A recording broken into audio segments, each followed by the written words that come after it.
একটি ভিডিওর হ্যাশট্যাগ আরেক ভিডিওতে লাগাইতাম, এরকম করে আমার 12 থেকে 13টা চ্যানেল নষ্ট করছি।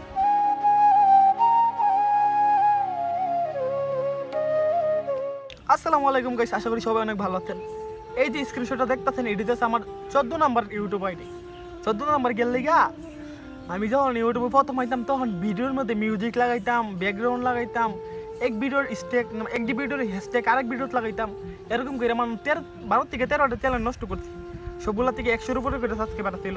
তখন আমি বুঝতাম না, যখন আমার 200-300 সাবস্ক্রাইবার তখন বড় একটা বাইরে দেখাইতাম, তখন উনি বলতো আইডি তো বাদ, মিস্টেক হাই একেবারে শেষ। তখন একটা না, তারপরে 13টা চ্যানেল নষ্ট করার পরে একটা না 1 বছর ইউটিউবে শুধু ভিডিও দেখতে থাকে, কেমন দিকে ইউটিউবে ভিডিও ছাড়া লাগে, হ্যাশট্যাগ ব্যবহার করা লাগে, ট্যাগ ব্যবহার করা লাগে, কীভাবে থাম্বনেল টাইটেল বানানো লাগে। তো এইগুলো দেওয়ার পরে 1 বছর পরে একটা চ্যানেল খুললাম। আর এই চ্যানেলটার বয়স 3 বছর, 2021 থেকে 21-এ খুলছি, আর 2025, মানে 4 বছরের উপরে। আর তখন 2 বছরে 13টা চ্যানেলের মতো নষ্ট করছি। 2 মাস 3 মাসে 200-300 সাবস্ক্রাইবার আবার চ্যানেল বাদ গেছে।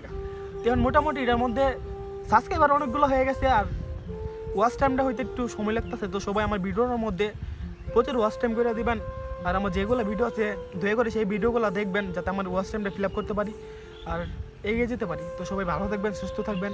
আসসালামু আলাইকুম।